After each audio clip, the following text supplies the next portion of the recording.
এখন আমার শ্বশুরবাড়ির লোকেরা এখানে থাকে, তুমি অন্য কোনো বাড়ি খুঁজে নাও। সে শান্ত গলায় আমাকে এই কথাই বলল, এদিক ওদিক না তাকিয়ে, চেহারায় এক বিন্দু দ্বিধা না রেখে, যেন আমি কোনো অচেনা মানুষ, যেন আমি তার জন্য নিজের সব কিছু এক করে দিইনি। আর তার ওপর সে হাসল, যেন এই কথাগুলো খুব সাধারণ কোনো ব্যাপার, যেন আমি তার নিজের বাবা হয়েও কোনো অর্থই রাখি না। আমার নাম হরপ্রসাদ, বয়স ৭৬ বছর। উত্তরপ্রদেশের এক ছোট শহরে আমার জন্ম ও বেড়ে ওঠা। আমি ৪০ বছর ধরে ট্রাক চালিয়েছি, ভারতের কোনায় কোনায় ঘুরেছি, ভারী মাল টেনেছি, ধাবায় খেয়েছি আর ছোট ক্যাবে ঘুমিয়েছি। তারপরও যখন আমার সন্তানদের আমাকে সবচেয়ে বেশি প্রয়োজন ছিল, আমি কখনো বাড়িতে থাকতে ভুলিনি। আমি ২ ছেলে আর এক মেয়েকে নিজের কঠোর পরিশ্রম করা হাত আর আশাভরা হৃদয় দিয়ে মানুষ করেছি। আমরা কখনো বিলাসবহুল জীবন কাটাইনি, কিন্তু আমার ছাদের নিচে কখনো খাবার বা সম্মানের অভাব হয়নি। সেটা ছিল আমার জীবনের বাড়ি, যা আমি আমার স্ত্রী মাধুরীর সাথে মিলে তৈরি করেছিলাম। একটা সাধারণ জমি, কষ্টের উপার্জনে কেনা, রোদে পুড়ে ইটের পর ইট গেথে সপ্তাহের পর সপ্তাহ ধরে। আর যখন সে মারা গেল, আমি প্রতিজ্ঞা করেছিলাম যে ওই জায়গাটা কখনো আমাদের ঠিকানা হারাবে না। কথা পরিষ্কার ছিল, যতদিন আমি বেঁচে আছি ওই বাড়িটাও বেঁচে থাকবে। কিন্তু আমার বড় ছেলে বিশাল ভাবল যে সে আমার জন্য সিদ্ধান্ত নিতে পারে। আমি আমার বোনের সাথে দেখা করতে লখনউ গিয়েছিলাম। মাত্র ৫ দিনের জন্য বাইরে ছিলাম, শুধু ৫ দিন। আর যখন আমি বাস থেকে নেমে গলিতে পৌঁছলাম, তখন আমি আমার জিনিসপত্র উঠানে পড়ে থাকতে দেখলাম। জুতো, বই, ছবি, আমার পুরনো চারপাই, সব সেখানেই পড়েছিল। আর একটা বাক্সের ওপর রাখা ছিল একটা কাগজ, বিদায় বাবা, এখন আমার শ্বশুরবাড়ির লোকেরা এখানে থাকে, তুমি অন্য কোনো বাড়ি খুঁজে নাও। সে শান্ত গলায় আমাকে এই কথাই বলল, এদিক ওদিক না তাকিয়ে, চেহারায় এক বিন্দু দ্বিধা না রেখে, যেন আমি কোনো অচেনা মানুষ, যেন আমি তার জন্য নিজের সব কিছু এক করে দিইনি। আর তার ওপর সে হাসল, যেন এই কথাগুলো খুব সাধারণ কোনো ব্যাপার, যেন আমি তার নিজের বাবা হয়েও কোনো অর্থই রাখি না। আমি সেখানেই দাঁড়িয়ে রইলাম। বাতাস আমার পাগড়িটা একটু উড়িয়ে দিল। আমি বাড়ির দিকে তাকালাম আর জানালায় নতুন পর্দা দেখলাম। আমি গ্যারেজে বিশালের শ্বশুরের গাড়ি দেখলাম। আর সেই মুহূর্তেই আমি সব বুঝে গেলাম। হ্যাঁ, সে এই কাজটাই করেছে। সে আমার জন্য কোনো জায়গা রাখেনি, সে আমার জায়গা নিয়ে নিয়েছে। সে আমাকে আলাদা করে দিয়েছে। আর নিশ্চিতভাবেই সে ভেবেছিল যে আমি চিন্তিত হব, কাকুতি মিনতি করব। কিন্তু আমি শুধু হাসলাম, একটা শান্ত হাসি, কারণ সেই মুহূর্তে সে জানত না, কিন্তু আমি ততটাও বোকা ছিলাম না যতটা সে ভাবত। আমি ধৈর্য ধরে আমার জিনিসপত্র তুললাম, সেগুলো প্রতিবেশীর হাতগাড়িতে বাঁধলাম। আমি কারো সাহায্য চাইলাম না, শুধু দূর থেকে যারা দেখছিল তাদের দিকে মাথা নাড়লাম আর নিজের অতীতকে ধীরে ধীরে সেখান থেকে নিয়ে চললাম। যে কথাটা কেউ জানত না, এমনকি বিশালও না, তা হল ২ বছর আগে ওর সাথে এক তীব্র ঝগড়ার পর আমি প্রয়াগরাজের মাঝখানে চুপচাপ একটা ছোট অ্যাপার্টমেন্ট ভাড়া নিয়েছিলাম। একটা পুরনো ইমারতের ওপর একটা সাধারণ জায়গা, একটা শান্ত দৃশ্য, আর এতই নীরবতা যে আমি নিজের চিন্তার শব্দ শুনতে পেতাম। সেটা ছিল আমার ঠিকানা, আমার দ্বিতীয় বিকল্প। আর আমি কাউকে কিছু না জানিয়ে, দরজা না আছড়ে, কোনো হইচই না করে সেখানেই চলে গেলাম। পরের দিন সকালে আমি জানালা দিয়ে শহরের দিকে তাকিয়ে নিজের কফি খেলাম, আর একটা বড় চুমুক দিয়ে সিদ্ধান্ত নিলাম ওই বাড়িটা এখন আর আমার নয়, তাহলে ওটার ওপর তারও কোনো অধিকার থাকবে না। আমি সেই ফোল্ডারটার কাছে গেলাম যেখানে আমি জরুরি কাগজপত্র রাখতাম। আমি নিজের নামের রেজিস্ট্রি বের করলাম, শুধু আমার নামের, কারণ সবকিছুর পরও আমি কখনো সেটা তার নামে হস্তান্তর করিনি। আমি সবসময় বলতাম যে একদিন করব, কিন্তু সেই দিন আর কখনো আসেনি। আর ভালোই হয়েছে যে আসেনি। কাগজপত্রে বাড়িটা আমার ছিল, সিলমোহর, স্বাক্ষর আর সবকিছুর সাথে।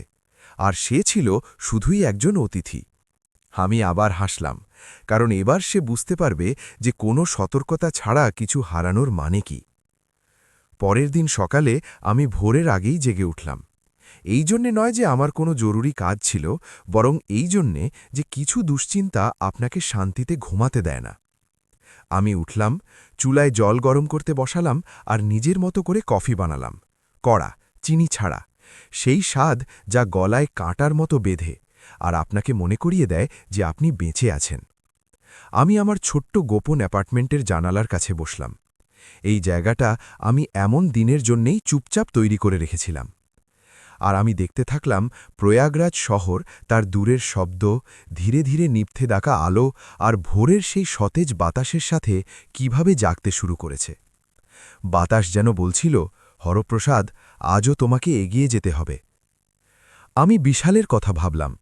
আমি তার চেহারার কথা ভাবলাম যখন সে ওই কাগজটা আমার তৈরি বাড়ির উঠোনে আমার বাক্সের ওপর রেখেছিল। আমি ভাবলাম কিভাবে সে ওই কথাগুলো বলেছিল, এখন আমার শ্বশুরবাড়ির লোকেরা এখানে থাকে, তুমি অন্য কোনো বাড়ি খুঁজে নাও। যেন আমি কেউ নই, যেন ওই ছাদের নিচে সে যা কিছু কাটিয়েছে তা একটা কল্পনা ছিল, একটা শোধ করা ঋণ ছিল। আর সেখানেই কফি হাতে নিয়ে আমি বুঝলাম সমস্যাটা শুধু বের করে দেওয়ার ছিল না, যেটা সত্যি কষ্ট দিচ্ছিল তা হলো ভুলে যাওয়া। কিন্তু আমি ওই কষ্টে ডুবে যাওয়ার পাত্র ছিলাম না।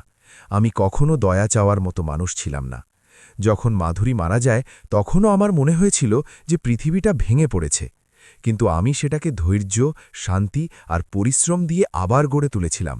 আর এবারও তার ব্যতিক্রম হবে না। এটা প্রতিশোধ ছিল না যা আমাকে চালাচ্ছিল, এটা ছিল ন্যায় বিচার। আর আমার মতো মানুষের ন্যায় বিচার করার জন্য চিৎকার করার প্রয়োজন নেই, তাকে শুধু মনে রাখতে হয় যে সে কে আর সেই অনুযায়ী কাজ করতে হয়। আমি বাড়ির মূল রেজিস্ট্রের ফোল্ডারটা তুললাম। আমি সেটা মনোযোগ দিয়ে দেখলাম, যেন প্রথমবার দেখছি। আমার সই সেখানেই ছিল, বরাবরের মতোই মজবুত। কোনো সংযুক্তি ছিল না, না কোনো অধিকারপত্র, না অধিকার হস্তান্তর। বাড়িটা পুরোপুরি আমার ছিল। বিশালের কখনো পুরোপুরি বিশ্বাস হয়নি, কারণ বছরের পর বছর ধরে আমি তাকে এটা বিশ্বাস করতে দিয়েছিলাম যে একদিন আমি তাকে এটা উইল করে দেব। সে আমাকে বলতো, বাবা, এবার এটা আমার নামে করে দাও, তাহলে পরে আর কোনো সমস্যা হবে না। কিন্তু আমার বিবেক কখনো ভুল বলেনি। আর তারই দৌলাতে আমার কাছে এখনও সময় ছিল। আমি রাবণকে ডাকলাম, একজন পুরনো বন্ধু যে অবসর নেওয়ার পর প্রপার্টি এজেন্ট হয়ে গিয়েছিল। সে জমির দাম জানত, এলাকাটা ভালো করে চিনত, আর সবচেয়ে জরুরি কথা, সে আমার গল্প জানত। যখন আমি তাকে জানালাম কি হয়েছে, সে আমাকে কিছু জিজ্ঞেস করল না, শুধু বলল, কোথায়, আমাকে 3 দিন দাও, আর ফোন রেখে দিল। এতটাই সহজ। আমি কাগজপত্র গুছালাম, মুখ ধুয়ে হাঁটতে বেরোলাম। পুরনো বাড়ির সামনের মোড় দিয়ে গেলাম, কাউকে না দেখিয়ে। বিশালের শ্বশুরের গাড়ি এখনও সেখানেই দাঁড়িয়েছিল। তারের ওপর এমন সব কাপড় শুকোচ্ছিল যা আমার ছিল না, আর বাগানে এমন সব ফুল লাগানো হয়েছিল যেখানে আগে শুধু মাটি থাকত। আমার কষ্ট হলো, হ্যাঁ, কিন্তু এতে আমি স্পষ্টতাও পেলাম। ওটা এখন আর আমার বাড়ি ছিল না, অন্তত আশ্রয় হিসাবে তো নয়ই। কিন্তু কাগজে কলমে সেটা এখনও আমারই ছিল, আর এতটুকুই যথেষ্ট ছিল। দিন গড়িয়ে গেল। রাবণ নিজের কথা রাখল। সে আমাকে মঙ্গলবার সকালে ফোন করে বলল, 2 জন ক্রেতা আছে, একজন নগদ টাকার প্রস্তাব দিচ্ছে।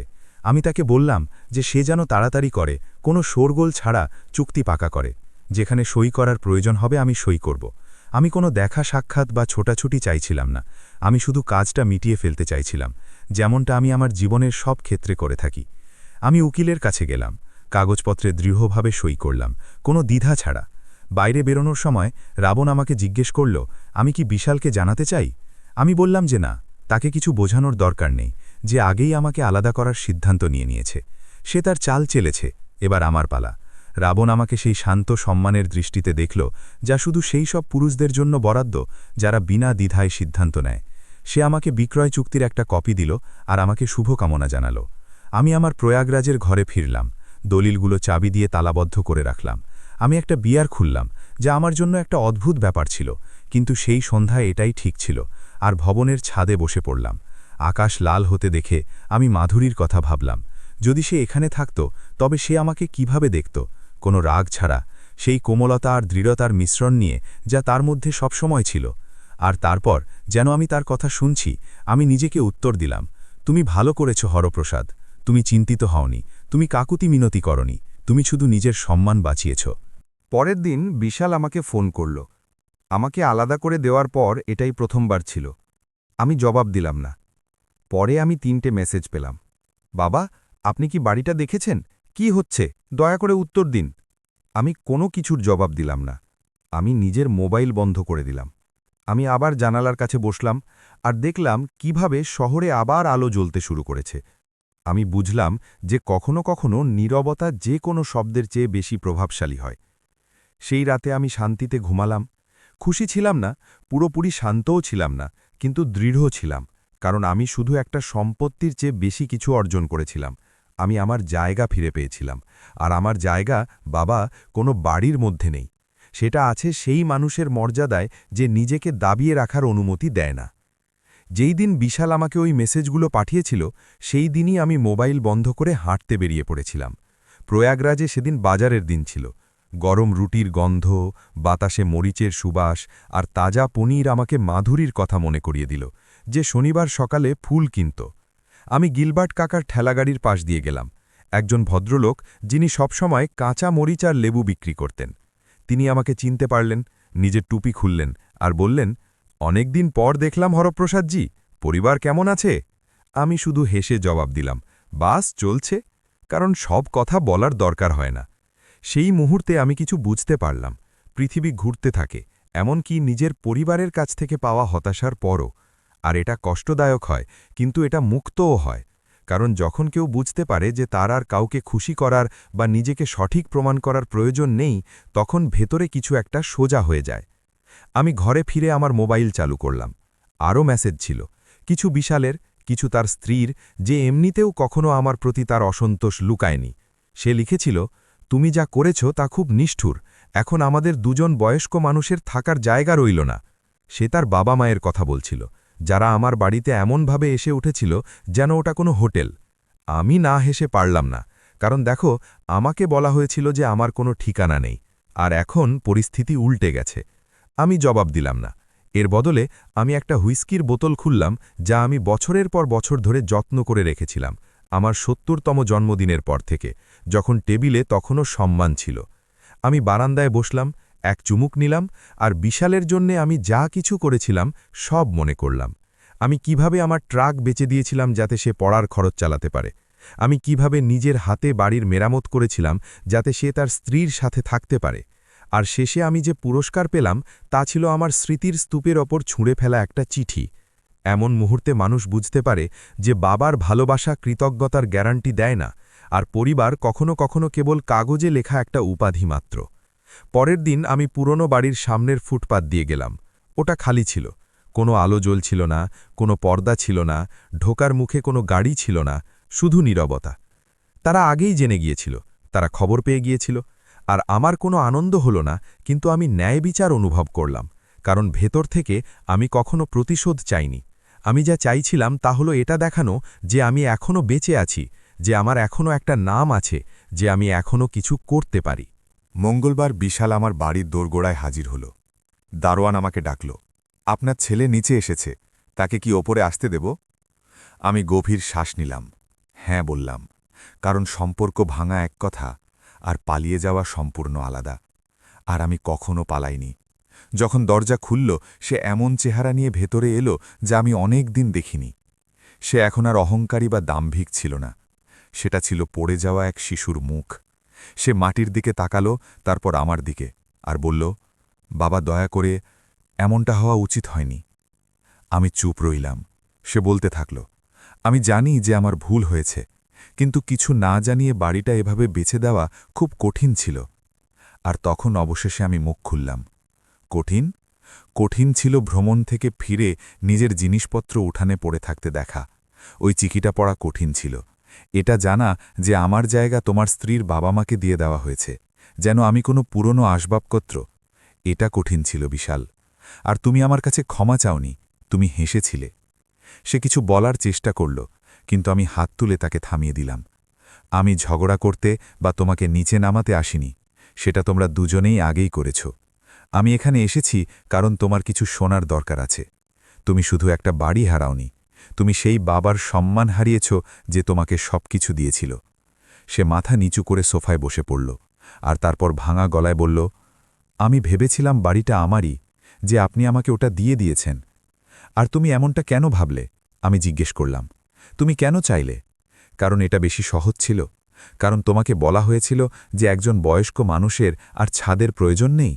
সে চুপ রইল। আমাদের দেখা ২০ মিনিট চলল। সে আমাকে আবার ভেবে দেখার কথা বলল। সে বলল যে তার আফসোস হচ্ছে, তার শ্বশুরবাড়ির লোকেরা এখন তাদের শালিকার সাথে থাকছে, তার স্ত্রী রেগে আছে, সে এখন জানে না কি করবে। আমি তাকে শুধু বললাম, যা হবার তা হয়ে গেছে, এখন তোমাকে নিজের হাতে কিছু তৈরি করতে শিখতে হবে, যেমনটা আমি করেছিলাম। আর যখন তুমি এটা করতে পারবে, হয়তো তখন তুমি সেই জিনিসের মূল্য বুঝতে পারবে যা তুমি ছুঁড়ে ফেলে দিয়েছিলে। সে মাথা নিচু করে চলে গেল, কোনো উত্তর না দিয়ে, আলিঙ্গন না করে। সেই রাতে আমি শান্তিতে ঘুমালাম। খুশি ছিলাম না, পুরোপুরি শান্তও ছিলাম না, কিন্তু হ্যাঁ, মজবুত ছিলাম, কারণ আমি কিছু নষ্ট করিনি, শুধু সেটাই ফিরে পেয়েছিলাম যা আমার ছিল, আর ভেতর থেকে সেটা আমার সত্যিকারের স্বাধীনতার দিকে প্রথম পদক্ষেপ। 1 সপ্তাহ কেটে গেল। বিশালের কোনো খবর এলো না, কোনো মেসেজ নেই, কোনো কল নেই, এমনকি আমার দরজায় কোনো কড়ানড়াও নেই, যেন সে এমনি এসেছিল। কিন্তু আমি জানতাম যে সে ভেতরে ভেতরে চিন্তিত ছিল। সে এমনই, সব কিছু নিয়ন্ত্রণ করার অভ্যস্ত, হুকুম চালানোর, পৃথিবীর মালিক হওয়ার ভান করার। যখন পায়ের তলা থেকে মাটি সরে যায়, তখন সে চুপ হয়ে যায়। নম্রতার কারণে নয়, বরং আহত অহংকারের কারণে। আমি অন্যদিকে শান্ত ছিলাম, খুশি ছিলাম না, উদযাপন করছিলাম না, শুধু শান্ত ছিলাম।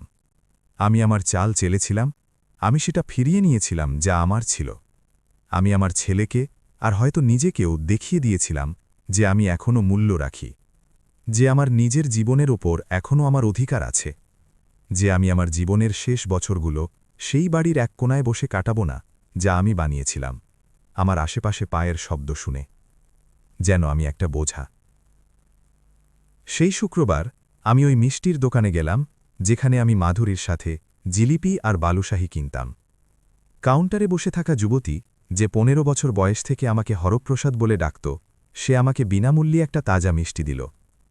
আমি শুনলাম আপনাদের পরিবারে কিছু বদল হয়েছে, সে বলল কোনো বেশি জিজ্ঞাসাবাদ ছাড়াই। আমি মাথা নাড়লাম আর হাসলাম। হ্যাঁ, কখনো কখনো জীবনে নতুন রাস্তা পাওয়া যায়। আমি জিজ্ঞেস করলাম না যে সে কিভাবে জানল। প্রয়াগরাজের মতো শহরে খবর পায়ের চেয়েও দ্রুত চলে। আমি শুধু মাথা নাড়লাম, মিষ্টি রুটি নিলাম আর তাকে ধন্যবাদ জানালাম। বাইরে বেরোতেই আমি হরিলালকে দেখলাম, যে আমার রাজমিস্ত্রির দিনগুলোর পুরনো বন্ধু ছিল। সে আমার পিঠ চাপড়ে অভিবাদন জানাল। আজকাল তুমি সোজা হয়ে হাঁটছ বুড়ো, সে একটা অর্ধেক হাসির সাথে বলল। কি করলে, গদি বদলালে নাকি নিজের জীবন? আমি হাসলাম। হয়তো দুটোই, আমি জবাব দিলাম। এটা অদ্ভুত ছিল, প্রায় অবাস্তব। কিভাবে নিজের বাড়ি হারানোটা আমাকে আমার শিরদাঁড়া ফিরিয়ে দিয়েছিল। আর শুধু শারীরিকভাবে নয়, আমার বলতে চাইছি সেই ধরনের শিরদাঁড়া যা স্মৃতি, সিদ্ধান্ত আর মর্যাদা দিয়ে তৈরি হয়। কিন্তু গভীরভাবে এই নতুন পাওয়া শান্তিতেও একটা যন্ত্রণা ছিল। সে এখনও আমার ছেলেই ছিল, এটা বদলাবে না। কোনো প্রতিশোধ, কোনো শিক্ষা, কোনো নীরবতা এটাকে মুছতে পারবে না। আর এটা জেনে কষ্ট হচ্ছিল যে সে কোনো অপরিচিত মানুষের কাছ থেকে আসেনি, সে আমার কাছ থেকেই এসেছিল, আমার হাত থেকে, আমার রক্ত থেকে, আমার আশা থেকে। আমি আশ্চর্য হয়ে ভাবলাম যে সে কি এখন অনুশোচনা করছে, কারণ সে আমার মূল্য বুঝতে পেরেছে, নাকি শুধু এই জন্যে যে সে কিছু মূল্যবান জিনিস হারিয়েছে। আর আমি এখনই এর উত্তর জানতে চাইছিলাম না। কয়েকদিন পর কেউ আমার বেল বাজাল। সে ছিল আমার ভাইঝি মারিয়া, আমার মৃত ভাই রামপ্রসাদের মেয়ে। সে একটা প্লাস্টিকের ব্যাগে মিষ্টি নিয়ে দাঁড়িয়েছিল, আর তার চোখ নার্ভাসনেসে ভরা ছিল। আমি কি ভেতরে আসতে পারি, সে জিজ্ঞেস করল। অবশ্যই, আমি একপাশে সরে বললাম। সে বসল, মিষ্টিগুলো টেবিলে রাখল আর ইস্তস্তত করল। তারপর সে সোজাসুজি বলল, বিশাল চাচা আমাদের বাড়িতে এসেছিল, সে কাঁদছিল, সে আমাদের জানালো কি হয়েছে। আমার বাবা আমাকে এসব বলার জন্য রাগ করবেন, কিন্তু আমার মনে হয় তার আপনার প্রয়োজন। আমি এক মুহূর্তের জন্য চুপ রইলাম, তারপর জিজ্ঞেস করলাম, সে কি তোমাকে সবকিছু বলেছে? সে মাথা নাড়ল। অনেকটাই। সে জানে যে সে সীমা পার করে ফেলেছিল। সে বলছে যে সে তার স্ত্রীর চাপে, তার শ্বশুর শাশুড়ির চাপে, এই ধারণার চাপে এমনটা করেছে যে আপনার আর বাড়ির দরকার হবে না। আমি আস্তে করে বাধা দিলাম, তো সত্যি কথা বলার চেয়ে বাবাকে বাড়ি থেকে বের করে দেওয়া বেশি সহজ? মারিয়া নজর নামিয়ে নিল। সেটা ঠিক নয় জেঠু, কিন্তু সে ভেঙে পড়েছে। আমি দাঁড়ালাম, জানালার কাছে গেলাম আর বাইরের দৃশ্য দেখতে লাগলাম। ওই একই ছাদ যা আমি আমার বাড়ির উঠান থেকে দেখতাম, ওই বাড়িটা যা এখন আর আমার নেই। সে ভেঙে পড়েছে। হ্যাঁ, কিন্তু আজ নয়। সে সেই মুহূর্তেই ভেঙে পড়েছিল যখন তার মনে হয়েছিল আমি অকেজো হয়ে গেছি। সে উঠে দাঁড়ালো আর বলল, আমি জানি, কিন্তু হয়তো এখন সে শোনার জন্য প্রস্তুত। আমি একবার মাথা নাড়লাম। সে হাঁড়ি আর মিষ্টি রেখে চুপচাপ চলে গেল। সেই রাতে আমি বেশি ঘুমাইনি। আমি শুধু এটাই ভাবছিলাম যে বিশাল কিভাবে ছোটবেলায় আমার হাত ধরত, কিভাবে সে গেট পর্যন্ত ছুটে আসত যখন আমি কাজ থেকে ফিরতাম আর মার্জিপানের প্যাকেট আনতাম, কিভাবে সে কেঁদেছিল যখন আমি তাকে প্রথমবার স্কুলে ছেড়ে এসেছিলাম। ওই ছেলেটা, তাকে আমি বছরের পর বছর দেখিনি। আমি প্রতিশোধ চাইছিলাম না, কখনোই না। আমি তো শুধু তাকে একটা সতর্কবার্তা দিতে চাইছিলাম, নিজেকে আর সেই প্রত্যেক মানুষকে যে বাবা শব্দের মানে ভুলে গেছে। পরের দিন সকালে আমি সেই মন্দিরের দিকে গেলাম যেখানে মাধুরী আর আমি আমাদের ৪০তম বিবাহবার্ষিকীতে আবার বিয়ের আশীর্বাদ নিয়েছিলাম। আমি একদম পেছনের বেঞ্চে বসলাম। আমি তার বদলের জন্য প্রার্থনা করিনি। আমি শুধু বলেছিলাম যে তিক্ততাকে যেন দেওয়াল হতে না দিই, যেখানে জায়গা থাকা উচিত। আমি বেরোতেই যাব, এমন সময় পেছন থেকে কেউ আমার নাম ডাকল, বাবুজি। সে ছিল বিশাল। তাকে ক্লান্ত দেখাচ্ছিল, তার চুল এলোমেলো ছিল, জামায় ভাঁজ ছিল, চোখ ফোলা ছিল। সে ধীরে ধীরে এলো আর আমার পাশে বসল। আমরা দুজন ১ মিনিট পর্যন্ত কোনো কথা বললাম না। তারপর সে বলল, আমি বাড়ি চাইতে আসিনি। আমি জানি ওটা চলে গেছে। আমি জানি ওটা আপনার ছিল সব সময়। আমি শুধু দেখতে এসেছি যে আপনার মনে আমার জন্য এখনও কোনো জায়গা আছে কিনা। আমি তার দিকে তাকালাম, সত্যি সত্যি তাকালাম, আর বললাম, সেটা তো পরিস্থিতির উপর নির্ভর করছে। সে ভয় পেল না, সে মাথা নাড়ল। আমি এখন আর আগের মতো নই বাবুজি, সে বলল। আর হয়তো এটা আপনার ভুল। আপনি আমাকে মজবুত, আত্মসম্মানী, উচ্চাকাঙ্ক্ষী বানিয়েছেন। কিন্তু হয়তো আমি উচ্চাকাঙ্ক্ষাকে মালিকানা সত্ত্ব ভেবে নিয়েছিলাম। আমি ধীরে ধীরে জবাব দিলাম, আমি তোমাকে এই জন্য মানুষ করিনি যে তুমি আমার বা আমার ছাদের বা আমার নীরবতার মালিক হয়ে যাও। আমি জানি, সে ফিসফিস করে বলল। আর আমার আফসোস হচ্ছে, শুধু আমি যা করেছি তার জন্য নয়, বরং সেই সব বারের জন্য যখন আমি আপনাকে দেখার বদলে উপেক্ষা করেছি। সে দাঁড়ালো, বেঞ্চের উপর কিছু রাখল। আমাদের ৩ জনের একটা পুরনো ছবি, আমার, তার আর মাধুরীর। আর বলল, আমি এখন থেকে প্রতি রবিবার সকালে পার্কে আসব। আমি ফোয়ারার কাছের বেঞ্চটায় বসব। যদি কোনোদিন আপনার কথা বলার ইচ্ছা হয় তো আমি সেখানেই থাকব। সে না ঘুরে চলে গেল। আমি বেশ কিছুক্ষণ মন্দিরে বসে রইলাম। আমার রাগ অনুভব হচ্ছিল। আমার সংকল্প বদলে গিয়েছিল। ভুলিনি, কিন্তু বদলে গিয়েছিল। পরের রবিবার আমি তাড়াতাড়ি উঠে পড়লাম। যখন আত্মা ভারী থাকে তখন শরীরের নিজস্ব অ্যালার্ম থাকে। এমনটা এই জন্য নয় যে আমি তার সাথে দেখা করার কথা ভাবছিলাম। আমি তখনও সিদ্ধান্ত নিইনি। কিন্তু আমাকে হাঁটতে হবে, সকালের তাজা বাতাস নিতে হবে। এটা মনে করতে হবে যে এইসব হবার আগে আমি কে ছিলাম। আমি আমার কফি কড়া আর তেতো বানালাম, যেমনটা আমার পছন্দ। আর আমার লুকোনো অ্যাপার্টমেন্টের ছোট ব্যালকনিতে বসলাম। সেখান থেকে আমি শহরটাকে জাগতে দেখছিলাম। দূরের হর্ন, বেকারিগুলো থেকে আসা তাজা রুটির গন্ধ, একটা মায়ের জানালা দিয়ে তার ছেলেকে তাড়াতাড়ি করার জন্য চিৎকার করা। বাইরে এত জীবন, আর আমি ভেতরে ভেতরে নিজের টুকরোগুলো একত্রিত করছিলাম। আমি সেখানে প্রায় ২০ মিনিট বসে রইলাম। তারপর আমি উঠলাম, সাদা লিনেনের জামা পরলাম, একটা সাধারণ টুপি পরলাম, আর কোনো গন্তব্য ছাড়াই বেরিয়ে পড়লাম। শুধু হাঁটতে থাকলাম। সূর্য আগে থেকেই গরম ছড়াচ্ছিল, যখন কোনো খেয়াল ছাড়াই আমার পা আমাকে পার্ক পর্যন্ত নিয়ে গেল। আর সে ওখানেই বেঞ্চে বসেছিল, যেমনটা সে বলেছিল, শুধু খালি জায়গার দিকে তাকিয়েছিল। আমার গলায় একটা দলা পাকিয়ে এলো। আমি মানছি, কারণ যদিও আমি ঠিক ছিলাম, নিজের ছেলেকে এভাবে দেখা সহজ ছিল না। হতাশ, নাজুক, নিজের কাছেই হেরে যাওয়া। আমি রাস্তার উল্টো দিকে দাঁড়িয়ে দেখতে লাগলাম। সে তার আঙুলগুলো নাড়াচ্ছিল, যেন চিন্তিত। সে চারদিকে তাকাচ্ছিল, তারপর মাটির দিকে। সে কখনো কখনো চোখ বন্ধ করছিল, যেন কেউ বিনা শব্দে প্রার্থনা করছে। আমি ওখানেই দাঁড়িয়ে নিজের সাথে লড়াই করছিলাম। আমার একটা অংশ চাইছিল যে আমি রাস্তা পার হই, তার পাশে বসি আর বলি, চলো আবার শুরু করি, সব ঠিক আছে। কিন্তু অন্য অংশটা, ওই কাগজটা, আমার জিনিসপত্র বাগানে পড়ে থাকা, তার হাসি, আমাকে গৃহহীন বলাটা ভুলতে পারছিল না। আমি পার হলাম না। আমি ঘুরলাম আর ধীরে ধীরে আমার বাড়ির দিকে ফিরে চললাম। আর আমার কোনো অনুশোচনা হলো না, কারণ কখনো কখনো নীরবতা জরুরি হয়, কখনো কখনো ব্যথাকে শান্ত হওয়ার সুযোগ দিতে হয়, যেমন ঝড়ের পর ধুলো শান্ত হয়। সোমবার আমি মাধুরীর কবরে গেলাম। আমি নতুন ফুল নিয়ে গেলাম আর মার্বেলটাকে সেই কাপড় দিয়ে পরিষ্কার করলাম যা আমি সব সময় পকেটে রাখি। আমি তার পাশে বসলাম আর তার সাথে কথা বললাম, যেমনটা আমি প্রায়ই করি। আমি তাকে সব বললাম, ওই চিরকুটটা থেকে শুরু করে মন্দিরে ওই মুহূর্ত পর্যন্ত, পার্কের বেঞ্চ পর্যন্ত। আর আমি জোরে জিজ্ঞেস করলাম, মাধুরী, আমি কি বেশি কঠোর হচ্ছি? কিন্তু বাতাস শুধু গাছের পাতা নাড়ল, কোনো উত্তর এলো না। কিন্তু আমি একটা ছোট শান্তি অনুভব করলাম, একটা স্বস্তি যা আমার জন্য যথেষ্ট ছিল। যেন সে বলছিল, নিজের পথে চলতে থাকো। আর আমি সেটাই করলাম।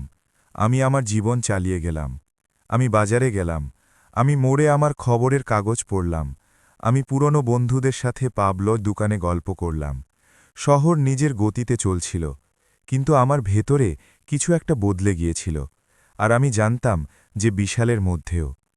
2 সপ্তাহ কেটে গেল, আর এক শনিবার সকালে আমি আমার অ্যাপার্টমেন্টের দরজায় একটা ঠিকানাবিহীন খাম পেলাম। ভেতরে বিশালের ছোটবেলার একটা পুরনো ছবি ছিল। তার ওপর লেখা ছিল, পৃথিবীর সবচেয়ে ভালো বাবার জন্য। আমার মনে পড়ল, এটা বছরের পর বছর আমার ঘরের দেওয়ালে টাঙানো ছিল। সে আমাদের দুজনকে একটা ঘুড়ির সাথে এঁকেছিল। আমি টুপি পরা, আর সে আমার হাত ধরে আছে। এটা বাচ্চা সুলভ ছিল, নিষ্পাপ ছিল, কিন্তু এটা আমাকে সেখানে ছুঁয়ে গেল যেখানে আমার মনে হয়েছিল যে এখন আর ব্যথা হয় না। আমি সেই কাগজটা হাতে নিয়ে চেয়ারে বসে পড়লাম আর কাঁদলাম। রাগে নয়, দয়ায়ও নয়। আমি সেই বাচ্চাটার স্মৃতিতে কাঁদলাম যে কখনো আমার ছেলে ছিল। সেই সময়ের জন্য যখন সে আমাকে গর্বের সাথে দেখত, যখন আমার উপস্থিতি তাকে সুরক্ষিত অনুভব করানোর জন্য যথেষ্ট ছিল। ওই বাচ্চাটা কবে হারিয়ে গেল? নিজের রাস্তার কোন মোড়ে সে এমন মানুষ হয়ে গেল যে আমাকে আমার ঘর থেকে বের করে দিল? পরের দিন আমি আবার পার্কে গেলাম। ওই বেঞ্চটা এখনও খালি ছিল। আমি বসলাম, কিন্তু বেশিক্ষণ নয়। আমি প্রায় 10 মিনিট অপেক্ষা করলাম, আর যখন আমি উঠতেই যাব তখন আমি পায়ের শব্দ শুনতে পেলাম। ওটা বিশাল ছিল। সে ধীরে ধীরে আসছিল, যেন তার ভয় ছিল যে আমি সেখানে থাকব না। আমাকে দেখে সে 1 সেকেন্ডের জন্য থামল, তারপর সে আমার দিকে এগিয়ে এলো আর শুধু এতটুকু বলল, আসার জন্য ধন্যবাদ। আমরা পাশাপাশি বসলাম, একে অপরের দিকে না তাকিয়ে, কোনো তাড়াহুড়ো ছাড়া। কিছুক্ষণ পর সে বলল, মাকে আমাদের এখানে দেখলে ভালো লাগত। আমি মাথা নাড়লাম। সে কখনোই চাইত না যে কথা এত দূর গড়াক। সে যোগ করল, আর আমি জবাব দিলাম, আমি জানি, কিন্তু সে তোমাকে ক্ষমা চাইতেও শিখিয়েছিল। সে গভীর শ্বাস নিল আর বলল, তাহলে আমাকে সেটা করতে দিন, কিন্তু ঠিকভাবে। সে আমার দিকে ঘুরল। বাবা, আমাকে মাফ করে দিন যে আমি লোভকে নিজের চোখের ওপর চেপে বসতে দিয়েছিলাম। আপনার জায়গায় অন্যদের বেছে নিয়েছিলাম। আমার জন্য আপনি যা কিছু করেছিলেন তা ভুলে গিয়েছিলাম। এটা ভেবেছিলাম যে বয়সের কারণে এখন আর আপনি মূল্য রাখেন না। আমি একগুয়ে অহংকারী ছিলাম, আর আমি বুঝব যদি আপনি আমাকে আর কখনো দেখতে না চান। কিন্তু আমার এটা বলা জরুরি ছিল। আমার জবাব দিতে দেরি হল। সন্দেহের কারণে নয়, বরং সেই ব্যথার প্রতি সম্মানের জন্য যা সে এখনও বয়ে বেড়াচ্ছিল। আর তখন আমি তাকে বললাম, তুমি অনেক ভুল করেছ বিশাল, অনেক বড় ভুল।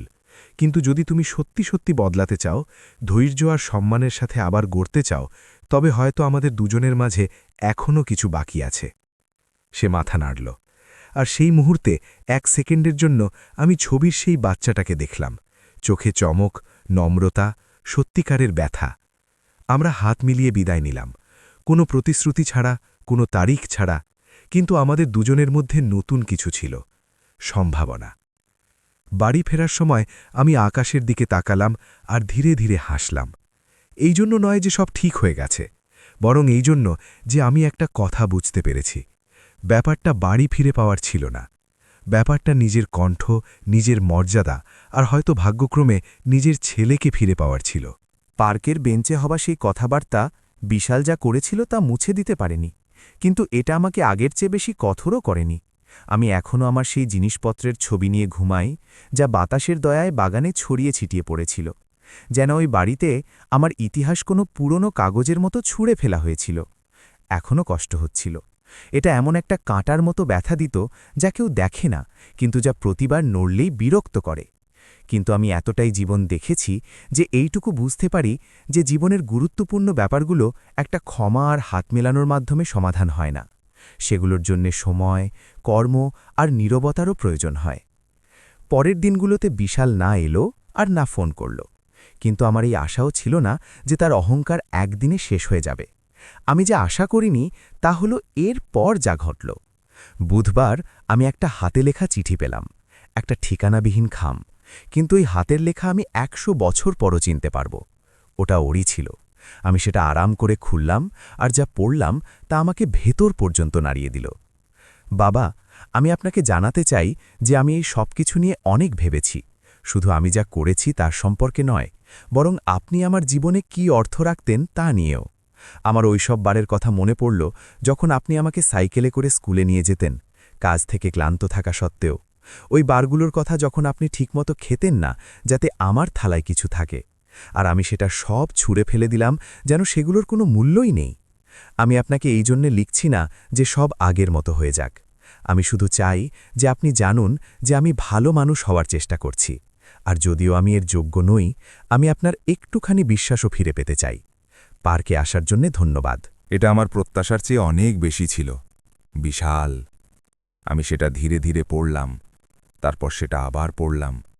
আমি সেটা আমার জামার পকেটে রাখলাম আর হাঁটতে বেরোলাম। আমি উত্তর দিলাম না, ওই দিন তো নয়ই। আমি চিঠিটা মাধুরীর সাথে আমার ছবির পাশে রাতের টেবিলে রাখতে পছন্দ করলাম, আর আমি সেটার দিকে এমনভাবে তাকালাম যেন জিজ্ঞেস করছি, তুমি হলে কি করতে? শুক্রবার ইন্টারকম বাজল। দারোয়ান বলছিল যে কেউ আমার জন্য অপেক্ষা করছে। আমি নিচে গেলাম। ওটা বিশালের স্ত্রী ক্লারা ছিল। আমরা কখনো খুব কাছের ছিলাম না, কিন্তু আমাদের কোনো সমস্যাও ছিল না। সে আমাকে লজ্জা আর দৃঢ় সংকল্পের মিশ্রণ নিয়ে দেখল। সে আমার গালে চুমু খেল আর বলল, আমার আপনার সাথে দেখা করার দরকার ছিল। আমি কি ওপরে আসতে পারি? আমি মাথা নাড়লাম। আমরা উপরে গেলাম। আমি তাকে কফি অফার করলাম। সে গ্রহণ করল। আমরা রান্নাঘরে বসলাম, আর সে সোজাসুজি কথায় এলো। বিশাল বদলানোর চেষ্টা করছে হরপ্রসাদজি, কিন্তু সে বিভ্রান্ত। সে যা করেছে তা ঠিক করতে না পারার ভয় সে পিছিয়ে আছে। আমি তাকে বলি যে ক্ষমা চাওয়া এটা তো শুধু শুরু, কিন্তু আপনি যদি নিজেই কোনো রাস্তা না ছাড়েন তবে এটাও কোনো কাজের নয়। সে আমাকে কোনো জায়গা দেয়নি সারিতা। সে আমাকে উচ্ছেদ করেছিল। তার মনে হয়েছিল যে সে ওই বাড়ি দখল করতে পারবে যেখানে তার মায়ের শেষকৃত্য হয়েছিল, যেখানে সে নিজে বড় হয়েছিল। এটা কোনো ভুল ছিল না, এটা একটা প্রতারণা ছিল। সে দৃষ্টি নামিয়ে নিল, কফিটা নাড়ল। আমি জানি, আমি তাকে বাঁচাতে আসিনি। আমি শুধু এতটুকু বলতে চেয়েছিলাম যে আপনি এখনও মূল্য রাখেন। সে আপনার ব্যাপারে কথা বলে, কিন্তু জানে না যে কিভাবে কাছে আসবে। আর আমিও এই পরিবারকে সামলানোর চেষ্টা করছি, নিজের জন্য, আমার বাচ্চাদের জন্য, আর হয়তো আপনার জন্য। সারিতার মধ্যে সাহস ছিল, তার মধ্যে আত্মসম্মান ছিল। সে আমাকে এক মুহূর্তের জন্য মাধুরীর কথা মনে করিয়ে দিল, আর এতে আমি একটু আবেগপ্রবণ হয়ে পড়লাম। বিশালকে বুঝতে হবে যে ক্ষমা করা মানে ভুলে যাওয়া নয়, আর জিনিসগুলো কথায় নয় বরং কর্মে, নম্রতায়, সম্মানে তৈরি হয়। সে মাথা নাড়ল। সে তার কফি শেষ করল। সে আমাকে ধন্যবাদ জানালো আর চলে গেল। যখন আমি দরজা বন্ধ করলাম তখন আমি করিডোরে দাঁড়িয়ে দেখতে থাকলাম। ঘরে নীরবতা ছিল, কিন্তু সরিতার সাক্ষাৎ আমার ভেতরে একটা আলোড়ন ফেলে দিয়ে গিয়েছিল, সন্দেহ আর সম্ভাবনার। রবিবার আমি মন্দিরে গেলাম। সব সময় যেমন পেছনে বসি তেমনই বসলাম। পূজার সময় আমি কিছু চাইলাম না, শুধু চুপচাপ রইলাম আর নিজের ভেতরে শোনার চেষ্টা করতে লাগলাম, যা আমি এখনও বলতে পারছিলাম না। শেষে আমার পুরোহিতজির সাথে দেখা হলো, পুরনো বন্ধু। তিনি আমাকে আশ্রমের সংস্কার, দান আর অনাথাশ্রমের বাচ্চাদের কথা শোনালেন। আর কথার ফাঁকে তিনি আমাকে জিজ্ঞেস করলেন, আর বিশালের খবর কি, সব কেমন চলছে? আমার জবাব দিতে দেরি হলো, কিন্তু তারপর আমি বললাম, আমি জানি না, তবে হয়তো জিনিসপত্র বদলাতে শুরু করেছে। তিনি সেই শান্তভাবে হাসলেন, যেন কেউ পৃথিবীকে অনেকবার ঘুরতে দেখেছে। কখনো কখনো অন্যজনকে একাই চলতে দিতে হয়, যতক্ষণ না সে বুঝতে পারে যে তার ফিরে আসা প্রয়োজন। রবিবার আমি ওই বাড়ির লেটার বক্সে একটা খাম রেখে এলাম, যে একসময় আমার ছিল। ভেতরে বিশালের পাঠানো সেই চিঠিটা ছিল, আর আরেকটা কাগজ যার উপর আমি শুধু একটা বাক্য লিখেছিলাম, আমরা এখনও চলছি, কিন্তু এখন তুমি রাস্তা জানো। পরের সপ্তাহে বিশাল আমার অ্যাপার্টমেন্টের দারোয়ানের কাছে এলো। সে ওপরে এলো না, শুধু একটা কাগজের ব্যাগ রেখে গেল, যার মধ্যে 2টো পাউরুটি, সরিতার বানানো ঘরে তৈরি জ্যাম আর একটা নোট ছিল, যাতে লেখা ছিল, দিনের শুরু মিষ্টি দিয়ে করার জন্য, ভালোবাসার সাথে তোমার ছেলে। আমি জবাব দিলাম না, কিন্তু গ্রহণ করলাম। এটা অনেক বছরের মধ্যে প্রথমবার ছিল যে তার কোনো ভঙ্গি আমাকে হাসতে বাধ্য করেছিল। যদিও ভেতরে ভেতরে আমি জানতাম যে সে সত্যি সত্যিই অতীতে ফিরে যেতে চাইছিল। কিন্তু অতীত তো ফেরে না, যা ফেরে তা হল সত্য, আর সেটা আমাদের মাঝে অঙ্কুরিত হতে শুরু করেছিল। এখনও ছোট, নাজুক, লাজুক, কিন্তু তা সত্যি ছিল। এখনও অনেক কিছু বাকি ছিল। এখনও তাকে তার ভাইদের সাথে কথা বলতে হবে, সে যা করেছিল তা প্রকাশ্যে স্বীকার করতে হবে। এখনও তাকে সেই শান্তি ফিরিয়ে দিতে হবে যা সে আমার কাছ থেকে কেড়ে নিয়েছিল। কিন্তু এখন অন্তত আমি জানতাম যে সে আর অস্বীকারের পর্যায়ে ছিল না, আর এটা তো তার চেয়ে অনেক বেশি ছিল, যা অনেকেই অর্জন করতে পারে। সেই রাতেই যখন আমি রাতের খাবার শেষ করছিলাম, আমি পাউরুটিতে জ্যাম মাখালাম আর ধীরে ধীরে হাসলাম, এটা ভেবে যে কখনো কখনো সন্তানরা পথ হারিয়ে ফেলে, কিন্তু যদি বাবা নিজেকে না হারায় তবে হয়তো কোনো একদিন তারা ফিরে আসার পথ খুঁজে পাবে। আমি সবসময় বলতাম যে ক্ষমা করা ভুলে যাওয়ার মতো নয়, আর ক্ষমা করার জন্য আগে একটা সত্যিকারের পরিবর্তন দেখা জরুরি। আমি এমন মানুষ নই যে মিষ্টি কথায় গলে যাব, পুরনো কাগজে লেখা স্মৃতি দিয়ে তো একদমই নয়। যদি বিশাল সত্যি সত্যি আমার সাথে আবার চলতে চাইত, তবে তাকে এটা প্রমাণ করতে হবে, আর প্রমাণ করা আমার জন্য কর্মের মাধ্যমে হয়, কথার মাধ্যমে নয়। সরিতার সাক্ষাৎ আমাকে ছুঁয়ে গিয়েছিল, সন্দেহ নেই। আমি পাথরের নই, কিন্তু আমি বোকাও নই। যদি সে আমার কাছে এসে থাকে, তবে এর মানে হলো বিশালের মধ্যে এখনও সেই কাজটা করার সাহস ছিল না যা তার করা উচিত ছিল। সে মেসেজ পাঠাচ্ছিল, কিন্তু আমার সামনে আসছিল না। তার আত্মসম্মানের অভাব ছিল, সত্যের অভাব ছিল। সেই সপ্তাহে আমি উত্তরপ্রদেশে এক পুরনো বন্ধুর সাথে দেখা করতে যাওয়ার সিদ্ধান্ত নিলাম। সেই দিনগুলোর এক সঙ্গী, যখন আমি এখনও সকাল থেকে সন্ধ্যা পর্যন্ত কাজ গ্রহণ করতাম। আমি খুব সকালে বাস ধরলাম আর নিজের সাথে বিশালের চিঠিটা নিয়ে গেলাম। আমি এমন কারোর মতামত শুনতে চাইছিলাম যে আমার গল্প বাইরে থেকে জানত, কোনো রক্তের সম্পর্ক ছাড়াই। মুনিমজি আমাকে একটা শক্ত আলিঙ্গন আর 1 কাপ কড়া কফি দিয়ে স্বাগত জানালেন। আমরা তার উঠানে একটা আঙুর লতায় ঢাকা জায়গায় বসলাম, আর আমি তাকে সবকিছু বললাম, কোনো ভনিতা ছাড়া। তিনি বরাবরের মতোই চুপচাপ শুনলেন। যখন আমি শেষ করলাম, তখন তিনি মুখ থেকে দেশলাইয়ের কাঠিকা বের করলেন, আমার দিকে তাকালেন আর বললেন, রবি, যে বাবার সম্মানকে পদদলিত করে সে পবিত্র ভূমিকে পদদলিত করে। কিন্তু যদি ছেলে আবার বীজ বুনতে চায়, তবে তোমাকে ঠিক করতে হবে যে তুমি তাকে বাড়তে দেবে নাকি সবকিছু মূল থেকে উপড়ে ফেলবে। আমি চুপ রইলাম। ওই বাক্যটা দিনের পর দিন আমার মাথায় ঘুরতে থাকল। ভেতর থেকে আমি জানতাম যে বিশালের মধ্যে কিছু একটা বদলে গিয়েছিল। ছোট, হ্যাঁ, কিন্তু বদলে গিয়েছিল। তবুও তাকে তার ভুলের মুখোমুখি হতে হবে, তাকে পরিবারের চোখে দেখে নিজের কাপুরুষতাকে স্বীকার করতে হবে। আমি শুক্রবার রাতে বাড়ি ফিরলাম। আমার অ্যাপার্টমেন্টে পৌঁছতেই আমি দরজার নিচে আর একটা খাম পেলাম। এবার ভেতরে আমাদের একটা পুরনো ছবি ছিল। আমি তাকে কোলে নিয়ে দাঁড়িয়ে আছি। সে প্রায় 3 বছরের ছিল। আমরা ওই বাড়ির সামনে ছিলাম যা আমি নিজে বানিয়েছিলাম, আমার নিজের হাতে। ছবির পেছনে লেখা ছিল, আমি সবকিছু ভেঙে দিয়েছি বাবা, কিন্তু আমি আপনার কাছ থেকেই শিখেছি যে হাতের কাজ পরিশ্রম দিয়ে আবার তৈরি করা যায়। আমি বসার ঘরে চেয়ারে বসে পড়লাম আর ওই ছবিটা দেখতে লাগলাম। ইট, সিমেন্ট আর ঘামের দিনগুলো মনে করা অসম্ভব ছিল না।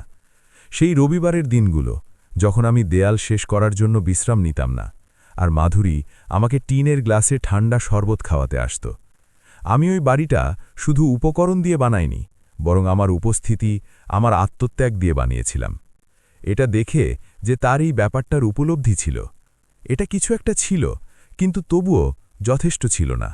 শনিবার সন্ধ্যায় আমার একটা ফোন এলো। এটা আমার ছোট ছেলে রাহুল ছিল। বাবা, বিশালকাল সবাইকে দুপুরের খাবারে ডেকেছে, বলছে যে সে সবার সাথে কথা বলতে চায়, ক্লারাও জোর দিচ্ছে। আপনি কি যাবেন? আমার কয়েক সেকেন্ড সময় লাগল। আমি যাব। রবিবার আমি আমার সাদা জামা, গাঢ় রঙের প্যান্ট পরলাম আর একটু সুগন্ধি লাগালাম। এটা অহংকারের জন্য নয়, বরং আমার আত্মসম্মানের জন্য ছিল। আমি সেই বাড়ি পর্যন্ত গেলাম যেখানে সব কিছু ঘটেছিল, যেখানে আমাকে বের করে দেওয়া হয়েছিল, যেখানে আমার জিনিসপত্র আবর্জনার মতো ঘাসে ছুঁড়ে ফেলা হয়েছিল। যখন আমি পৌঁছলাম, দরজা খোলা ছিল।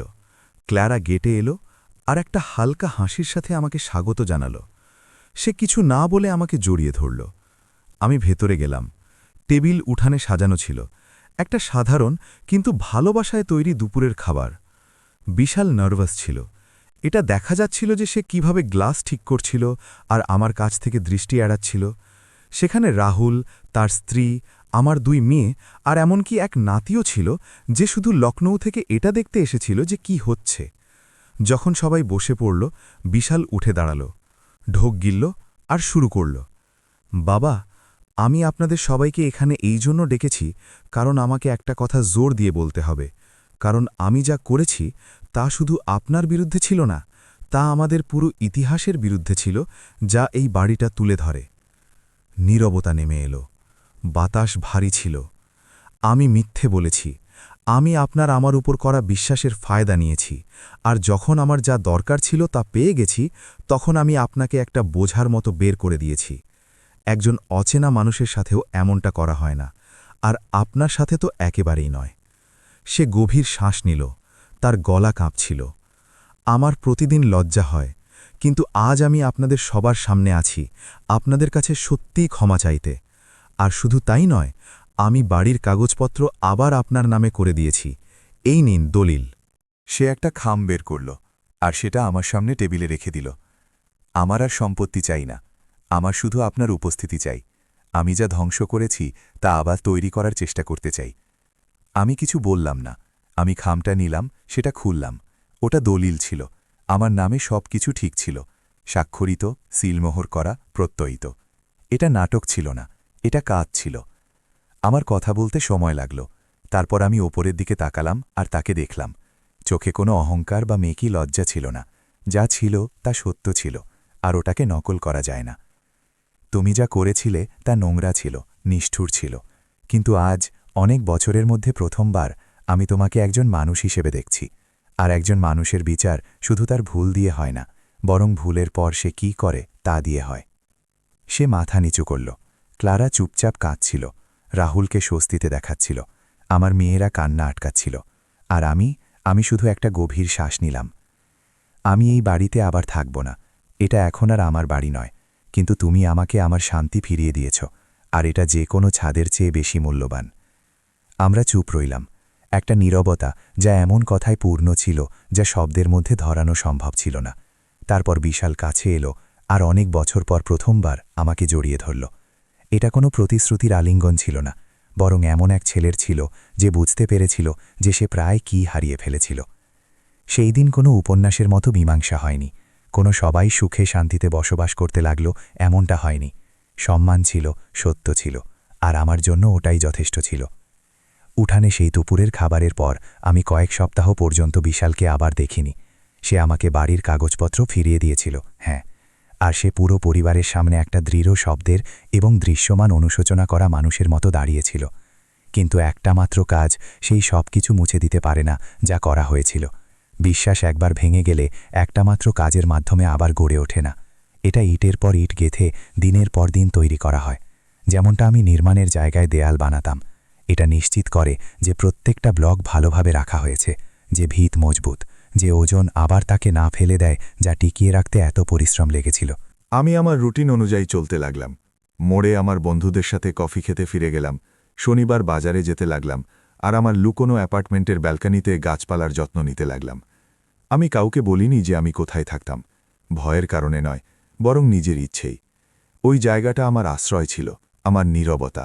শুধু মাধুরী জানত, আর সে, যে সবসময় শান্ত বুদ্ধিসম্পন্ন নারী ছিল, আমার জায়গার সম্মান করত, যেমন কেউ কোনো বেদির সম্মান করে। রবিবার ক্লারা আমাকে ছোট মেসেজ পাঠাত, শুভ সকাল হরিপ্রসাদ, শুধু এটা বলতে যে আমরা আপনাকে মিস করছি। কখনো কখনো বিশালও চেষ্টা করত, বাবা, আমি কি কোনোদিন আপনার সাথে কথা বলতে আসতে পারি? আমি মেসেজ পড়তাম, গভীর শ্বাস নিতাম, আর সেগুলোর উত্তর না দিয়ে রেখে দিতাম। এমনটা নয় যে আমি ক্ষমা করতে চাইতাম না, বরং আমাকে এখনও এটা বুঝতে হবে যে ওই ক্ষমার কী দাম হবে। কারণ কেউ খুব তাড়াতাড়ি ক্ষমা করে ভুল করতে পারে, আর একজন বাবা তার কাঁধে শুধু ক্ষমা নয়, বরং একটা দৃষ্টান্তও বহন করে। একদিন সন্ধ্যায় বাজার থেকে ফেরার পথে আমি একটা অদ্ভুত দৃশ্য দেখলাম। পুরনো অট্টালিকার সামনে একটা ছোট ট্রাক দাঁড়িয়েছিল, টেবিল চেয়ার নামানো হচ্ছিল। বিশাল আর তার স্ত্রী, যারা এখন বিশালের শ্বশুর শাশুড়ি, গ্যারেজে জিনিসপত্র জমাচ্ছিল। তারপর রাহুল কিছু ব্যাগ নিয়ে এলো। আমি লুকালাম না, রাস্তা পার হলাম। আমি লোহার গেটে আওয়াজ করলাম। তার স্ত্রী আমাকে প্রথম দেখল। সে একটা চিন্তিত হাসির সাথে গেট খুলল, যেন তাকে কোনো ভুল কাজ করতে গিয়ে হাতে নাতে ধরা হয়েছে। বিশাল সাথে সাথে সামনে চলে এলো। বাবা, আপনি এসেছেন, ভালো হয়েছে। আমি দৃঢ়স্বরে কিন্তু তিক্ততা ছাড়া বললাম, আমি শুধু দেখতে এসেছি যে তোমরা কি কাণ্ড ঘটাচ্ছ। আমরা বাড়িটাকে একটা ছোট কমিউনিটি সেন্টার বানাচ্ছি, গৃহহীন মানুষ আর সেই সব বয়স্কদের জন্য যাদের কিছুদিনের জন্য একটা ছাদ প্রয়োজন। আমরা দুপুরের খাবার আর চা দেব, আর যে কথা বলতে চাইবে সে কাউকে পেয়ে যাবে। আমরা এর নাম দিয়েছি হরপ্রসাদ নিবাস। আমি এক মুহূর্তের জন্য চুপ রইলাম। এই জন্য নয় যে আমি সাথে সাথে আবেগপ্রবণ হয়ে পড়েছিলাম, বরং এই জন্য যে এটা অপ্রত্যাশিত ছিল। তার স্ত্রী কাছে এলো। এই ধারণা আমার ছিল, কিন্তু বিশাল সাথে সাথে রাজি হয়ে যায়। আর আমি সত্যি বলছি, সে এটাকে আমার প্রত্যাশার চেয়েও বেশি গুরুত্বের সাথে নিচ্ছে। সে বলল, এটাই সেই উপায় যার মাধ্যমে আমি সেই জিনিসের কিছু অংশ শোধ করতে পারি যা আমি আপনার কাছ থেকে ছিনিয়ে নিয়েছিলাম। আমি ওই দুজনের দিকে তাকালাম। তারপর আমি বাড়ির দিকে তাকালাম। ওই বাড়ি যেখানে আমাকে অপমানিত করা হয়েছিল, যেখানে আমার জিনিসপত্র আবর্জনার মতো উঠানে ছুঁড়ে ফেলা হয়েছিল। আর এখন সেটা সেই সব মানুষদের জন্য একটা আশ্রয় হবে যাদের কাছে সেদিন আমার চেয়েও কম ছিল। আমি কথা দিয়ে জবাব দিলাম না, শুধু মাথা নাড়লাম। সাবধান থেকো। সাহায্যের প্রতিশ্রুতি দিয়ে তা পূরণ না করা প্রতিশ্রুতি না দেওয়ার চেয়ে বেশি আঘাত দিতে পারে। আমি জানি বাবা, বিশাল বলল, কিন্তু এবার আমি ব্যর্থ হব না। যদি আমি ব্যর্থ হই তবে ভগবানও আমাকে ক্ষমা করবেন না। আমি বিদায় নিলাম আর চলে গেলাম। আমি ভেতরে গেলাম না, বসলাম না, চাও খেলাম না। কিন্তু নিজের ঠিকানায় ফেরার এই ছোট্ট নাস্তায় আমি আমার কাঁধে একটু কম ভার অনুভব করলাম। এটা সম্পূর্ণ স্বীকৃতি ছিল না, কিন্তু এটা একটা সিঁড়ি ছিল, একটা সংকেত, একটা স্ফুলিঙ্গ। পরের সপ্তাহে আমি প্রতিবেশীদের ওই হরপ্রসাদ নিবাস নিয়ে কথা বলতে শুনলাম। বাজারে এক মহিলা আমাকে জানালো যে সে সেখানে খাবার খেয়েছে, আর হলে বাজতে থাকা একটা পুরনো গান শুনে সে কেঁদে ফেলেছিল, ঠিক যেমনটা আমার মা গাইত।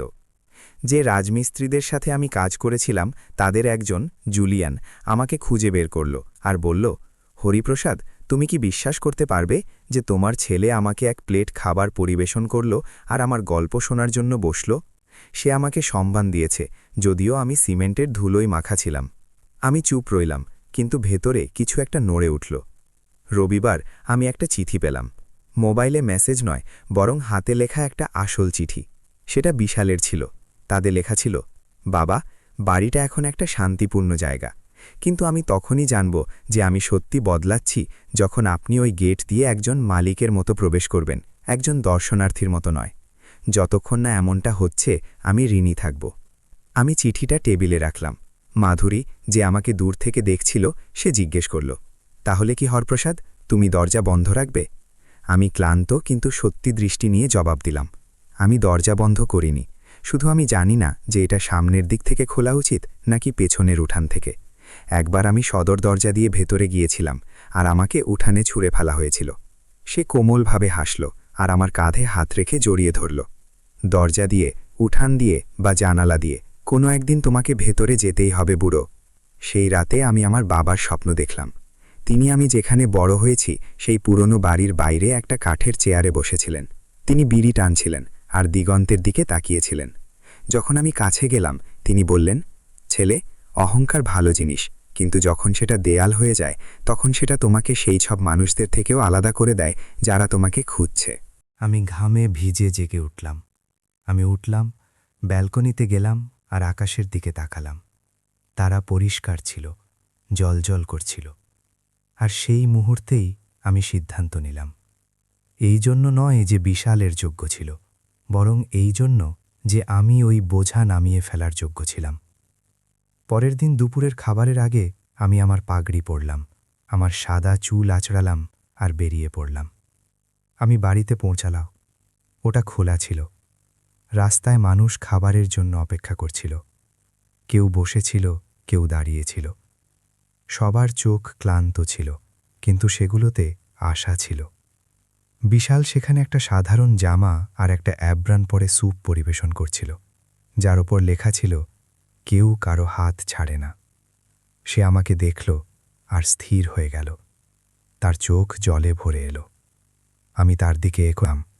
আমি তার কাঁধে হাত রাখলাম। তোমার কি সাহায্য দরকার? সে কিছু বলল না, শুধু মাথা নাড়ল। সে আমাকে স্যুপ পরিবেশনের জন্য একটা বড় চামচ দিল।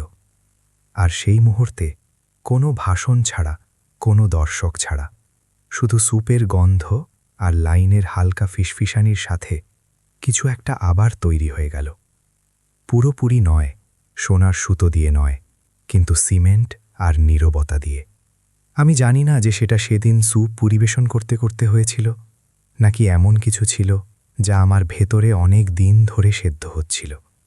কিন্তু সত্যি কথা হলো, ওই গরম আর ধোঁয়া ওঠা চামচটা, যা আমি এমন এক মানুষকে দিয়েছিলাম যে লজ্জায় আমার চোখেও তাকাতে পারছিল না, সেটা শুধু খাবার ছিল না। এটা এমন এক ইশারা ছিল যা আমাকে বদলে দিয়েছিল। ওদের জন্য নয়, বরং আমার জন্য।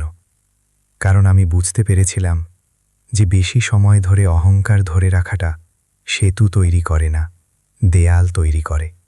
আর যদিও আমার দূরে যাওয়ার কোনো আক্ষেপ নেই, আমি সেখানেই আটকে থাকতে পারতাম না। যেন যেদিন আমার জিনিসপত্র উঠানে ছুঁড়ে ফেলা হয়েছিল, সেদিনই সব শেষ হয়ে গিয়েছিল।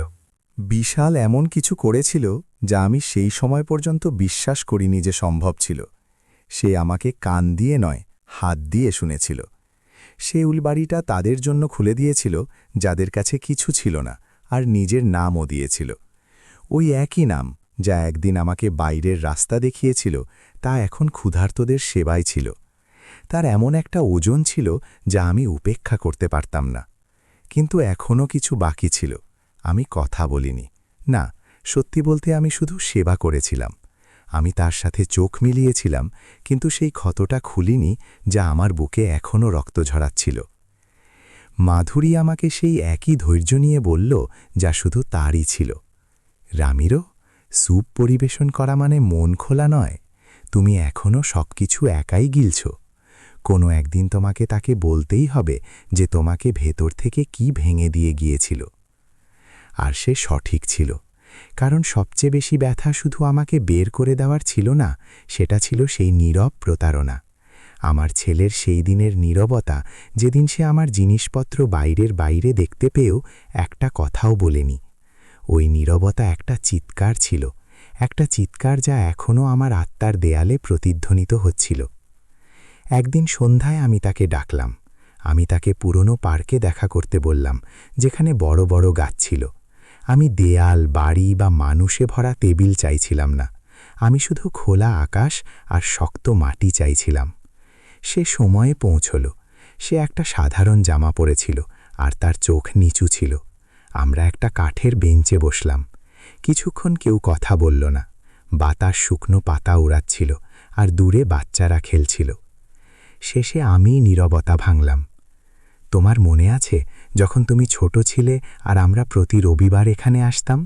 তুমি আমাকে তোমাকে দোলনায় দোল দিতে বলতে যতক্ষণ না তোমার পায়ে হাসতে হাসতে ব্যথা শুরু হতো। সে মাথা নাড়ল। সে কোনো রকমে হাসল। ওই বাচ্চাটা, আমি তাকে আমার কাঁধে তুলেছি। আমি তাকে ঘড়ি দেখা শিখিয়েছি। আমি তাকে স্কুলের প্রথম দিন জুতো পরিয়েছি। আমি তাকে কাজে নিয়ে গেছি, যাতে সে দেখতে পায় যে কিভাবে রুটি রোজগার করতে হয়। আমি তাকে আমার সাধ্যের মধ্যে থাকা কোনো কিছু থেকেই বঞ্চিত করিনি, না সময় থেকে, না ভালোবাসা থেকে, না চেষ্টা থেকে। আমি গভীর শ্বাস নিলাম, কারণ যা বলতে হতো তা সহজ ছিল না। তাই যেদিন আমি আমার জিনিসপত্র উঠানে পড়ে থাকতে দেখলাম, আমার শুধু এটাই মনে হয়নি যে তুমি আমাকে বাড়ি থেকে বের করে দিয়েছ। আমার মনে হয়েছিল যে তুমি আমার চামড়া ছুলে নিয়েছ। বিশাল মাথা নিচু করল। সে দাঁতে দাঁত চেপেছিল। সে কাঁদছিল, কিন্তু ফুপিয়ে নয়। এমন চোখের জল যা আওয়াজ করে না, কিন্তু বেশি কষ্ট দেয়। এটা শুধু কষ্ট ছিল না ছেলে, এটা অপমান ছিল। আর সেটা তোমার বাচ্চাদের সামনে, তোমার শ্বশুর শাশুড়ির সামনে ছিল। যেন আমি একটা সমস্যা ছিলাম, একটা বাধা ছিলাম। যেন আমি যা কিছু তৈরি করেছিলাম তার আর কোনো দাম ছিল না। সে কথা বলার চেষ্টা করল, কিন্তু আমি হাত তুলে থামালাম। আমি এখনো শেষ করিনি। আমি ভুল মাফ করতে পারি, কিন্তু আমি মিথ্যের সাথে বাঁচতে পারি না। যেদিন তুমি আমাকে বের করেছিলে, তুমি বলেছিলে যে এটা জায়গার অভাবের কারণে ছিল। আর পরে আমি জানতে পারি যে তুমি সব ব্যবস্থা আগেই করে রেখেছিলে, যাতে বিশালের শ্বশুর শাশুড়ি থাকতে আসতে পারে। এটা হঠকারিতা ছিল না, এটা পরিকল্পিত ছিল। আর সেটা একটা ছুরিকাঘাত ছিল। বিশাল আর নিজের চোখের জল আটকে রাখতে পারল না। সে আমাকে লাল চোখ নিয়ে দেখল। আপনি ঠিক বলছেন বাবা, আমি কাপুরুষ ছিলাম, আমি অবিচার করেছি। আর আমি নিজেকে মিথ্যে বলেছিলাম যে এটাই সবচেয়ে ভালো। কিন্তু এটা জায়গার জন্য ছিল না, এটা লজ্জার জন্য ছিল। আমার আপনাকে সেখানে আপনার পুরনো অভ্যেস, আপনার দীর্ঘ নীরবতা, আপনার সহজ রীতিনীতির সাথে রাখতে লজ্জা লাগত। আমি লোক দেখানো কিছু করতে চাইতাম। আমি চাইতাম যে অন্যেরা একটা আধুনিক, সফল, পরিষ্কার পরিচ্ছন্ন পরিবার দেখুক। আর আমার মনে হয়েছিল যে আপনি এর সাথে মানানসই নন। আমি চুপ রইলাম, কারণ এই সত্যিটা শোনাটা দ্বিতীয় থাপ্পড় খাওয়ার মতো ছিল। কিন্তু এটাই সুস্থ হওয়ার একমাত্র উপায়ও ছিল। আর এখন আমি সব কিছু দিয়ে দিতে প্রস্তুত, যদি আমি ওই রান্নাঘরে আপনার সাথে আবার কফি খেতে পারতাম। সকাল 6টায় আপনাকে খবরের ওপর মন্তব্য করতে শুনতে পারতাম। এটা দেখতে পারতাম যে আপনি কিভাবে নাতি নাতনিদের যত্ন নেন, আর আপনার যৌবনের সেই একই গল্প শোনান। আমি দীর্ঘশ্বাস ফেললাম। বাতাস বইতে থাকল। একটা শুকনো পাতা আমার জুতোর ওপর পড়ল। আমি ওই বাড়িতে আর ফিরে যেতে চাই না, অহংকারের কারণে নয়, বরং এই জন্যে যে ওটা আর মন থেকে আমার নয়। কিন্তু এর মানে এই নয় যে আমি কাছে থাকতে পারি না। সে আমাকে আশার দৃষ্টিতে দেখল। তাহলে আপনি আমার সাথে দেখা করতে আসবেন? আপনি, তোমার ছেলে মেয়েরা, বিশালের শ্বশুর শাশুড়ি আমার অ্যাপার্টমেন্টে আসবে। আমরা একসাথে খাবার খাব, কিন্তু আমার টেবিলে, আমার নিয়মের সাথে। আর সেখানে আমরা সেই জিনিসটাকে আবার গড়ব যা ভেঙে গেছে, কিন্তু ধীরে ধীরে, তাড়াহুড়ো ছাড়া। বিশাল মাথা নাড়ল। সে আমাকে শক্ত করে জড়িয়ে ধরল, হতাশা থেকে নয়, বরং সম্মানের সাথে, যেন কেউ জানে যে সে কোনো পবিত্র জিনিস স্পর্শ করছে। সেই দিন থেকে তারা রবিবার আসতে শুরু করল, প্রথমে সংকোচের সাথে, তারপর আরও স্বাচ্ছন্দ্যের সাথে। নাতি নাতনিরা মেঝেতে বসত আর আমার গল্প এমনভাবে শুনত যেন সেগুলো জাদুকরি গল্প। বিশালের শ্বশুর শাশুড়ি মিষ্টি আনতেন, বিশাল বাসন মাজত। মাধুরী রান্নাঘর থেকে একজন গর্ভিত মায়ের দৃষ্টিতে সব দেখত। আর এভাবে নতুন হাসি আর পুরনো স্মৃতির মাঝে আমি অনুভব করতে শুরু করলাম যে আমার জায়গা কোনো বাড়ি ছিল না, না কোনো সম্পত্তি, না ছবিওয়ালা কোনো ঘর। আমার জায়গা ওই বন্ধনটা ছিল, যা যদিও কিছু সময়ের জন্য ভেঙে গিয়েছিল, আমরা আবার বুনতে শিখে নিয়েছিলাম। আগের মতো নয়, কিন্তু সত্যি। আর সবচেয়ে সুন্দর কথা হলো, এক রবিবার যাওয়ার সময় বিশাল আমাকে দেখল আর বলল, ধন্যবাদ বাবা, দরজা পুরোপুরি বন্ধ না করার জন্য, আমার জন্য অপেক্ষা করার জন্য, আমাকে এটা শেখানোর জন্য যে কোনো বাবাই আর বাবা থাকেন না যদি তাকে বাইরে বের করে দেওয়া হয়। আমি তাকে শুধু উত্তর দিলাম, আর তুমিও ছেলে থাকা ছেড়ে দাও না, যদিও তুমি কিছু সময়ের জন্য এটা ভুলে গিয়েছিলে। ওই শেষ রবিবারটা আলাদা ছিল। খাবারের কারণে নয়, অতিথিদের কারণে নয়, বরং ওই কারণে যে বিশাল যেই নীরবতার সাথে টেবিলে বসেছিল, সেটা আর লজ্জার ছিল না, বরং চিন্তাভাবনার ছিল। এমন নীরবতা যা বলে দেয় যে কোনো জরুরি কথা বলা হতে চলেছে। মাধুরী সাথে সাথে বুঝতে পেরেছিল। সে আমাকে তার ওই বাঁকানো ভুরু দিয়ে দেখল, যা সে তখনই করে যখন সে পরের কথা বুঝতে পারে। আমি চা পরিবেশন করলাম। আর এর আগে যে কেউ দৈনন্দিন কথাবার্তা শুরু করে, বিশাল শান্ত কিন্তু শক্ত গলায় বলল, বাবা, আমি জানি যে আমরা প্রতি রবিবার আসছি। বাচ্চারা এখন খুশিতে বলে, চলো দাদুর বাড়ি। আমি জানি যে আমরা একটা শান্তিপূর্ণ পরিবারের মতো দেখতে। কিন্তু কিছুর একটা অভাব আছে, আর আমি এটা আজ সবার সামনে বলতে চাই। আমি উত্তর দিলাম না। আমি তাকে সুযোগ দিয়ে মাথা নাড়লাম। ক্লারাদি সেখানে ছিল, সে নজর নিচু করল। রাহুলও তার হাত শক্ত করে বাঁধল। আমার নাতি নাতনিরা আগের চেয়ে বেশি মনোযোগী হয়ে মোবাইল একপাশে সরিয়ে রেখেছিল। কিছুর অভাব আছে, কারণ আমি এখনও আপনাকে সেটা ফিরিয়ে দিইনি যা আপনি আমাকে সারা জীবন ধরে দিয়েছেন বাবা। আপনার সময়, আপনার সম্মান, আপনার দৃষ্টান্ত। আমি শুধু আপনার সাথে দেখা করতে এসে আপনার প্রতি ন্যায় বিচার করতে পারি না। তাই এই সপ্তাহে আমি রেজিস্ট্রি অফিসে গিয়েছিলাম আর বাড়ির যে কোনো অধিকার থেকে আইনিভাবে পদত্যাগ করেছি। আমি নোটারির সামনে সই করেছি। এখন এই সম্পত্তি আপনার আর মায়ের নামে একটা স্থানীয় সংস্থাকে দান করে দেওয়া হয়েছে, যাতে এটা সেই সব বয়স্ক মানুষদের জন্য একটা আশ্রয় হয়ে উঠতে পারে যাদের আপনজনরা ছেড়ে দিয়েছে। এটা এখন আর আমার বাড়ি নয়, এটা ওইসব মানুষদের জন্য একটা জায়গা যাদের আপনার মতো ওইসব মানুষেরা ভুলে গেছে, যাদের তাদের সবচেয়ে বেশি যত্ন নেওয়া উচিত ছিল। ক্লারার চোখে জল ছিল। রাহুল মুখ খুলল, কিন্তু কিছু বলল না। মাধুরী আবেগপ্রবণ হয়ে নিজের ঠোঁট ঢেকে ফেলল। আমি তাকে অনেকক্ষণ ধরে দেখতে থাকলাম। সেই ছেলে যে একদিন আমাকে লজ্জার কারণে বের করে দিয়েছিল, এখন সম্মানের কথা বলছিল।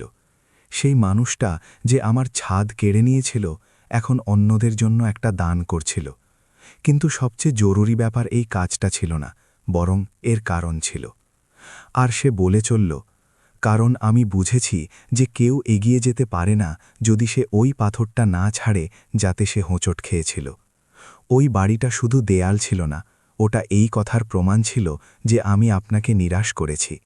আর সত্যি সত্যি সুস্থ হওয়ার জন্য আমাকে ওটাকে পেছনে ছাড়তে হতো, ঘৃণার সাথে নয়, বরং একটা উদ্দেশ্যের সাথে। আমি আমার চোখ মুছলাম, দুর্বলতা থেকে নয়, বরং আমার আত্মসম্মানের জন্য। কারণ কিছু চোখের জল কষ্টের হয় না, বরং স্বীকৃতির হয়। আমি তার দিকে হাত বাড়ালাম, সে সেটা শক্ত করে সততার সাথে ধরল। তখন আমি বললাম, এখন আমি বলতে পারি যে তুমি সেটাই করেছ যা তোমার করা উচিত ছিল। কিছু মৃদু করতালির শব্দ হল, আলিঙ্গন হল, আর প্রথমবার আমার মনে হল যে একটা বৃত্ত সম্পূর্ণ হয়েছে। কিন্তু ওই সব গল্পের মতো নয় যেখানে সব কিছু ভুলে যাওয়া হয়। না, এখানে কিছুই ভুলে যাওয়া হয়নি, তা বদলে গেছে। কারণ প্রত্যেকটা আঘাত একটা দাগ রেখে যায়, আর দাগগুলো যদি সেগুলোর ভালো করে যত্ন নেওয়া হয় তাহলে ব্যথা দেয় না, সেগুলো শেখায়। সেই দিনের পর থেকে বিশাল নতুন কেন্দ্রে স্বেচ্ছাসেবক হিসেবে অংশ নিতে শুরু করল। ক্লারা সেলাইয়ের ক্লাস নিত, বাচ্চারা ওই দাদু দিদাদের পড়াশোনায় সাহায্য করত যারা হয়তো পড়তে জানত না। আর আমি আবার একটা বড় পাত্রে চা বানাতে শুরু করলাম, আগের মতোই, শুধু এখন একটা আলাদা হাসির সাথে। এমন একটা হাসি যা মুখ থেকে নয়, বরং হৃদয় থেকে আসত। এক মঙ্গলবার আমাকে একটা ভাষণ দেওয়ার জন্য ডাকা হলো। তারা চাইছিল যে আমি আমার গল্প বলি। প্রথমে আমি সন্দেহ প্রকাশ করলাম, আমি কে যে অন্যদের সাথে কথা বলবো।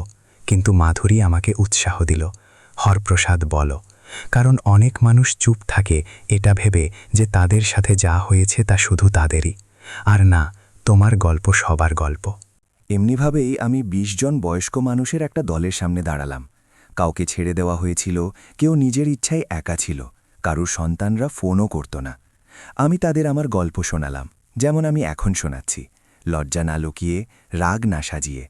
আমি তাদের বাগানের কথা বললাম, স্বাক্ষরিত কাগজপত্রের কথা, নীরবতার কথা, আমার গোপন অ্যাপার্টমেন্টের কথা, স্যুপ আর ক্ষমার কথা। যখন আমি শেষ করলাম তখন এক মহিলা কাছে এলো। সে আমার হাত শক্ত করে ধরল। ধন্যবাদ হরপ্রসাদ, কারণ এখন আমি জানি যে আমি যা অনুভব করি তার জন্য আমি পাগল নই। আপনি ওই কথাগুলোকে শব্দে সাজিয়েছেন যা আমি কখনো বলতে পারিনি। আমি সেদিন বাড়ি ফিরলাম, তো আমার ভেতরে নতুন কিছু ছিল, এমন কিছু যার আমি নাম জানতাম না। সেটা আওয়াজ ছিল, সেটা আমার আওয়াজ ছিল, যা দুর্বল দেখানোর ভয়ে, বিচার হওয়ার ভয়ে চুপ হয়ে গিয়েছিল। কিন্তু আমি বুঝলাম যে কথা বলা দুর্বলতা নয়, শক্তি, আর ভাগ করে নেওয়া উদারতার কাজ। মাস গড়িয়ে গেল, বিশাল আর আমার একটা রুটিন তৈরি হয়ে গিয়েছিল, কেবল বাবা আর ছেলের নয়, বরং সঙ্গীর। এমন দুজন মানুষের যারা শূন্য থেকে সবকিছু আবার তৈরি করেছে। কখনো আমরা কম কথা বলতাম, কখনো আমরা খুব হাসতাম, কিন্তু সবসময় আমরা একে অপরের চোখে তাকাতাম। কারণ একবার যখন সত্যি দিয়ে দেখতে শিখে নেওয়া যায়, তখন আর পেছনে ফেরা সম্ভব হয় না। আর একদিন যখন আমরা পার্কে চা খাচ্ছিলাম, বিশাল আমাকে এমন কিছু বলল যা আমার মনে থেকে গেল। বাবা, আপনি কি জানেন যে সবকিছু কখন বদলাতে শুরু করল? কখন? যখন আপনি আমার জন্য অপেক্ষা করা ছেড়ে দিলেন আর নিজের জন্য বাঁচতে শুরু করলেন। আমি তার দিকে তাকালাম। সে ঠিক বলেছিল। আমি এই জন্য আবার তৈরি হইনি কারণ সে ফিরে এসেছিল। সে ফিরে এসেছিল কারণ আমি আবার তৈরি হয়েছিলাম। আর এই জন্যই যদি কেউ এই গল্প শুনছেন আর অনুভব করেন যে তারা সবকিছু হারিয়ে ফেলেছেন, যে তাদের বের করা দেয়া হয়েছে, যে তাদের ছেড়ে দেওয়া হয়েছে, যেন তাদের কোনো মূল্য নেই, তবে আমি তাদের কিছু বলতে চাই। কেউ কখনো বৃদ্ধ হওয়ার কারণে মূল্যহীন হয়ে যায় না, কেউ কখনো বোঝা হয়ে যায় না, কেউ কখনো পুরনো হয়ে যায় না। আমরা শিকড়, আমরা জীবন্ত ইতিহাস, আমরা সেই ছায়া যা শান্তি দেয়। আর যদি কেউ সেটা দেখতে না পায়, তবে সমস্যা আমাদের মধ্যে নয়, ওই চোখগুলোতে আছে যা দেখতে জানে না। আর আমি এটাও বলতে চাই যে সম্মান বাইরে থেকে আসার জন্য অপেক্ষা করো না, এটা ভেতর থেকে শুরু হয়। যেদিন আমি মাথা তুললাম, নিজের জিনিসপত্র গুছিয়ে নিলাম আর বিনা চিৎকারে আমার ভাড়ার ছোট ঘরে চলে গেলাম, সেদিন আমি হারিনি, সেদিন আমি জিতেছিলাম। কারণ যে মানুষ মর্যাদার সাথে কাজ করে সে সবসময় এক ধাপ এগিয়ে থাকে। আর আজ হোক বা কাল জীবন সব ঠিক করে দেয়। তাই যদি এই গল্প তোমাকে ছুঁয়ে থাকে, যদি আমি যা কিছু কাটিয়েছি তার কিছু অংশ তোমার হৃদয়ে প্রতিধ্বনিত হয়, তবে আমি তোমাকে শুধু এটাই বলতে চাই যে এটাকে তাদের সাথে শেয়ার করো যাদের এটা শোনার প্রয়োজন আছে। আর তুমি যে অন্য প্রান্তে আছো, আমাকে বলো যে তুমি পৃথিবীর কোন কোণ থেকে আমাকে শুনছ, আর আমার গল্পের কোন অংশটা তোমার হৃদয়ে ছুঁয়ে গেছে। কারণ আমি যদি কিছু শিখে থাকি তবে তা হলো যে দাদু দিদারা শুধু স্মৃতিই সঞ্চয় করেন না, তারা সত্যও সঞ্চয় করেন। আর কখনো কখনো সঠিক সময় বলা একটা সত্য হাজারটা নীরবতার চেয়েও বেশি কিছু বাঁচাতে পারে।